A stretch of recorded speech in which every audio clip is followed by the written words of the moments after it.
আসসালামু আলাইকুম। RM online টিজ এর পক্ষ থেকে আপনাদের জানাই আবার অভিনন্দন এবং শুভেচ্ছা।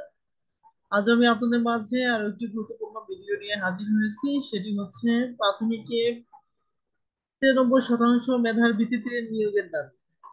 তো আমরা পেয়েছি প্রথম আলো থেকে, তো আপনাদের মাঝে আমরা তুলে ধরছি। তো সরকারি প্রাথমিকে সরকারি প্রাথমিক বিদ্যালয়ের সহকারী শিক্ষক পদের তৃতীয় ধাপের চূড়ান্ত ফলাফল 93% মেধা এবং 60% প্রধান দাবি চাকরি প্রার্থীদের। গতকাল সোমবার রাজধানীর জাতীয় প্রেস ক্লাব সংবাদ সম্মেলনে এ দাবি জানায়।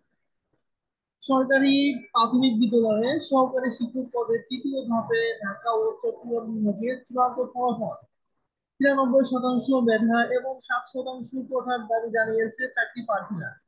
গতকাল সোমবার রাজধানীর জাতীয় প্রেস ক্লাব এক সংবাদ সম্মেলনে এ দাবি জানান তারা। বৈষম্য বিরোধী চাকরি প্রত্যাশী আন্দোলন শীর্ষক সংগঠন ব্যানারে সংবাদ সম্মেলন আয়োজন করে।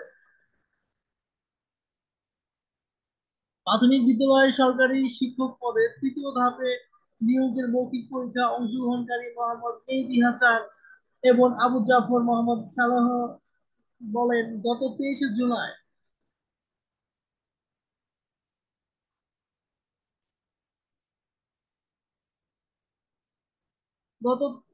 জুলাই জনপ্রশাসন মন্ত্রণালয়ের জারি করা প্রজ্ঞাপনের মাধ্যমে কোঠা সংক্রান্ত আগের সব পরিপত্র প্রজ্ঞাপন আদেশ নির্দেশ ও শাসন গৃহীত করা হয়েছে। তাই প্রাথমিক সহকারী শিক্ষক নিয়োগে 93%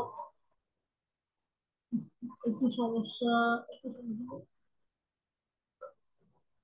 93% মেধা এবং 60% কোটা অনুসরণ করতে আইনগত কোনো জটিলতা থাকার কথা নয়। সর্বশেষ প্রজ্ঞাপন অনুসারে 93% মেধা এবং 60% কোটা অনুসরণের দাবি আমরা সাধারণ শিক্ষার্থীরা প্রাথমিক শিক্ষা অধিদপ্তরের সামনে 3 দিন মানববন্ধন করেছি।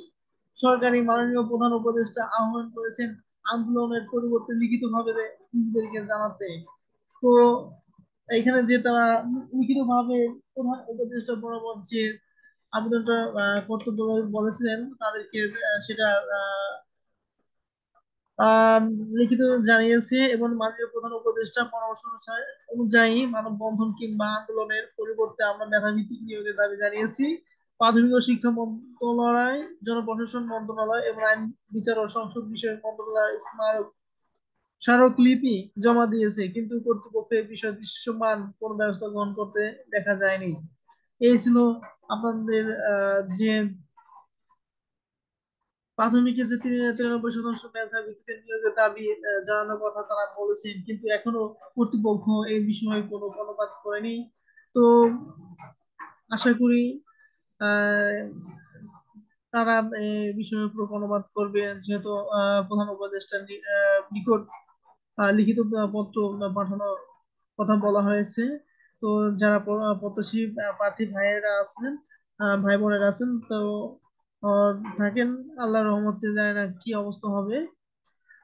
তো আপনাদের জন্য এই নিউজটি ছিল। তো আমি আপনাদের মাঝে জানিয়ে দিলাম। সবাইকে ভিডিওটি দেখার জন্য ধন্যবাদ।